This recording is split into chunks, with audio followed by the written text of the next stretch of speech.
The battle is over, the war is over. Yeshu ने हरा दिया शैतान को, मगर अब एक पर्सनल कुश्ती चल रही है, एक रेसलिंग चल रही है पर्सनल। हम पहले से ही जयवंत से बढ़कर हैं जब हम इस बात को समझ जाएंगे।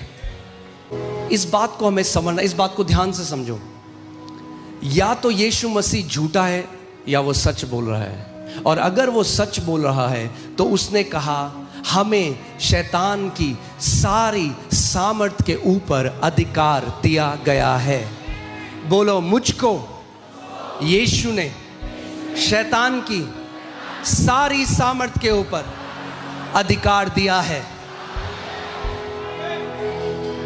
मगर हर एक चीज जो परमेश्वर कहता है, अगर उसमें आप विश्वास ना मिलाओ तो वो आपके जीवन में पूरी नहीं होगी। Every promise of God has to be mixed with faith for it to come to pass. केवल क्योंकि यीशु ने बोला इसका मतलब ये नहीं कि ऑटोमेटिकली आपके साथ वो हो जाएगा। अगर सच में हमारे पास और ये जो अधिकार है ये केवल कुछ अभिषिक्त परमेश्वर के दासों के लिए नहीं है, ये परमेश्वर के हर एक बेटे और बेटी के लिए है जो अधिकार यीशु ने दिया है। अगर आप उसकी देह हो, अगर आप उसका परिवार हो, तो इसका मतलब आप अधिकारी हो। उसने आपको अधिकार दिया है।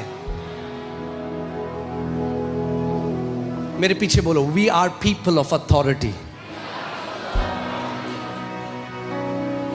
हमारे पास अधिकार है सांपों और बिच्छुओं को रौंदने का, और शत्रु की सारी सामर्थ के ऊपर हमें अधिकार दिया गया है।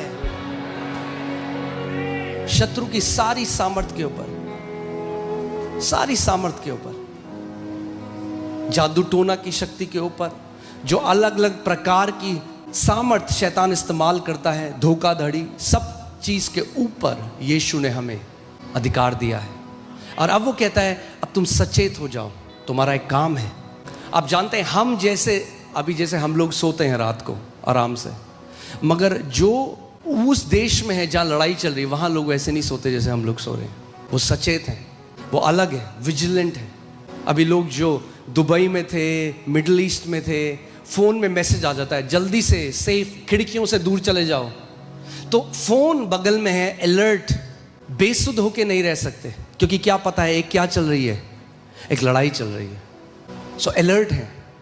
जैसे ही मैसेज आया खिड़की से दूर चले जाते हैं। ऐसे ही परमेश्वर का वचन हमारे लिए भी कह रहा है कि तुम क्या हो जाओ, तुम सचेत हो जाओ, तुम जागते रहो। वो यहां इसका मतलब नहीं कि आप सो ना शारीरिक तरीके से, वो कह रहा है अलर्ट रहो, बुद्धिमानी की चाल चलो। कुछ लोग हैं उल्टी सीधी चीजें देखेंगे और फिर बोलेंगे, हॉरर मूवी देखेंगे फिर बोलेंगे हमें डर लग रहा है।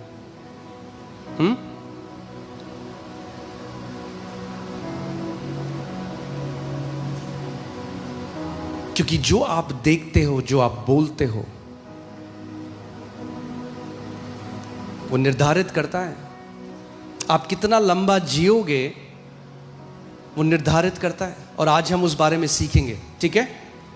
ओके, सो तुम्हारा विरोधी शैतान गरजने वाले सिंह के समान इस खोज में रहता है कि किसको फाड़ खाए। यानी शैतान जिस किसी को चाहे नहीं फाड़ सकता। He is searching, he is looking for that right prey। वो उसको ढूंढ रहा है, कौन है जिसको मैं फाड़ सकता हूं।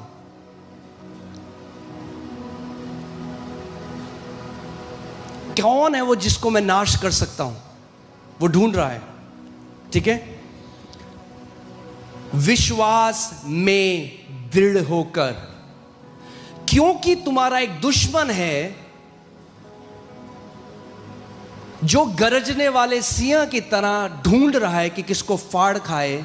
तो प्रभु कह रहा है तुम्हारा काम है विश्वास में दृढ़ होकर उसका क्या करो, उससे भागो मत, उससे डरो मत, क्योंकि तुम्हें अधिकार दिया गया है, उसका सामना करो। क्या करो? उसका सामना करो। डरना नहीं है शैतान से, सामना करना है। मगर सामना करने से पहले वचन कह रहा है विश्वास में दृढ़ हो जाना है। You have steadfast in faith। ऐसा नहीं आज हाँ जी मान लेंगे जी, होगा तो नहीं होगा जी, अरे अब तो हम नहीं मानते जी, होगा नहीं। steadfast, you are anchored in faith। and how do you get anchored in faith? कैसे आप विश्वास में अड़िग हो जाते हो? जब आप वचन के ऊपर अपनी नींव बना लेते हो। when you are steadfast in the word, you are steadfast in faith। क्योंकि विश्वास परमेश्वर के वचन से आता है।